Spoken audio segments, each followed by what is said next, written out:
So here's kind of an embarrassing confession. Couple of years ago, I was meeting a friend at a pizza parlor, and I got there first because I'm never late. Got there first, and his name is Michael, and he's a really good egg. He's unfortunately he's from New York City, and he's Italian. I know. So he has a little bit of an abrasive style, and he's in law enforcement. So he's a very good person, but I'll put it this way. He's not nice, but he's a good person. So anyhow, I'm waiting at the pizza parlor, and this guy comes in, and he's in these torn T-shirt, and he has tattoos all over him, the sleeves and the neck, and then he has these huge, like, loopy earrings. They're not earrings, but they're like loops, and, I have to be honest, I was disgusted by it, and I was like, oh, probably another leech on society who's, like, I was actually having all these thoughts. And Michael comes in, and Michael sees me, but he sees the guy with the earrings and tattoos and goes over and greets him, and really friendly to him. So I have to ask, I said, well, who's that guy? And he says, oh, he's my barber. And Michael says he's had a really hard life. And then Michael goes off that he's really a good person. He looks harsh, but he's really a good person. And believe it or not, that really upset me, because here's my joke about Michael. Michael is not nice, but he is hospitable.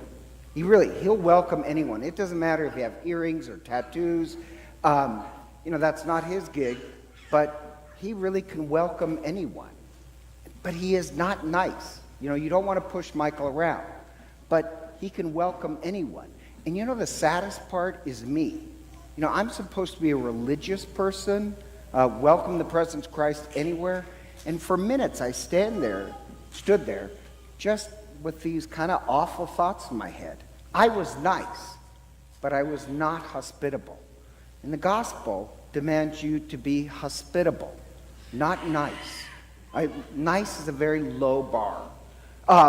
Or just another story, this was in the news a couple years ago, amazed me, about this English woman who was living in Rwanda during the civil war with the Tutsis and Hutus. And she retired from England with a little bit of money and had these dinner parties. And the odd part is that these Tutsis and Hutus would serve at their dinner party, and she thought everybody got along because they were always nice to each other. And then this war breaks out, and there's this massive genocide. And so she sells her property and is headed back to England.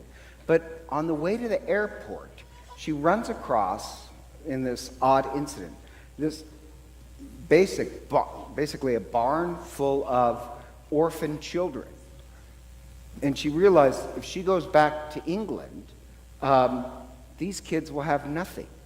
So she stays, and she buys this barn and feeds the kids, raised dozens and dozens of these orphan kids.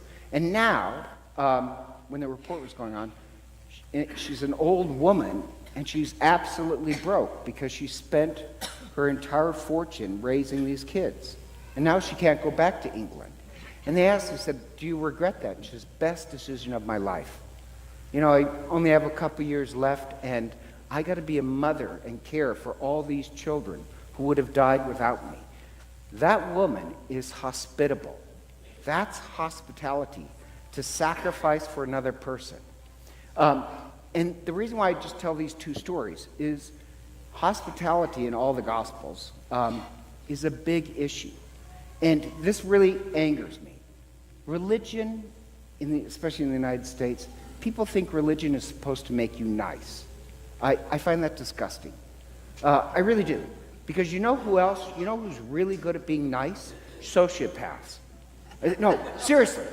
Sociopaths test out very well at being nice because they want to take advantage of you.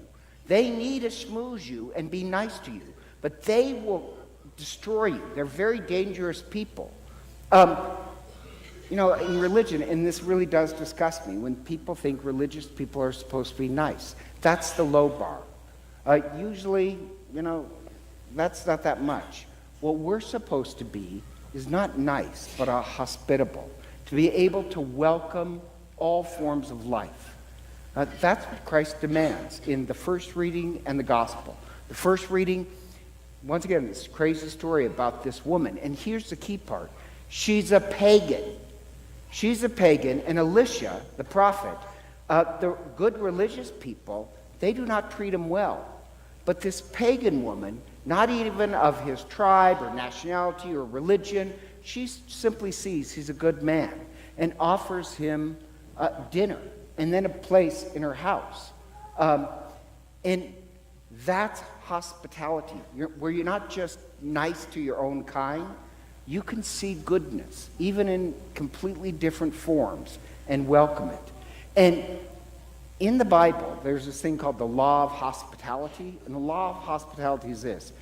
If you welcome life, if you sacrifice and welcome life, then God will grant you even more life. Doesn't matter if you're a pagan or believe, in Yahweh. That's simply a law of life. And so the woman, she's a pagan, and Elisha asks his servant, what do you think she wants? He's a little slow, and she says, well, she wants a child. And so Elisha prays and tells her that, no, in a year from now, God will grant you a son. And it cuts off. The part after that is really heartbreaking, where she basically says, do not toy with me. I don't want you to get my hopes up and then be waiting. And he says, no, God told me. And the idea is that the law of hospitality is this. You offer life to other people, and it's got to be a sacrifice. And God will grant you even more life. Or if you refuse to offer hospitality, like I did to the crazy guy, well, I shouldn't say that, to the guy with the earrings with the crazy tattoos, I didn't offer him anything. I just politely stood there. And God will diminish your life. If you can welcome life, it increases your life. Same thing in the gospel when Jesus says, he gives us, the gospel is about hospitality. And he says, if you receive, and he names 3 people, a prophet, a righteous person, or one of these little ones. Just real quick, a prophet is somebody who speaks the truth, very harsh truth, about religion and the nation. And usually that's why prophets, they all end up being killed, is because they speak the truth. The pagan woman, she recognizes he's a good man, even if he speaks the truth.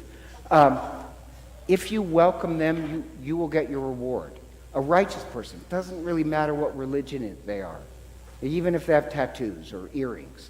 God will give you a reward. Or the little ones.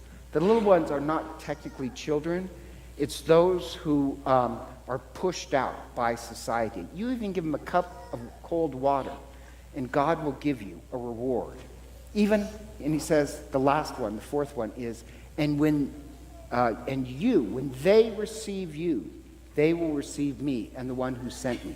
And it's this idea that if you can welcome other people, you're really welcoming Christ, and the Trinity will welcome you.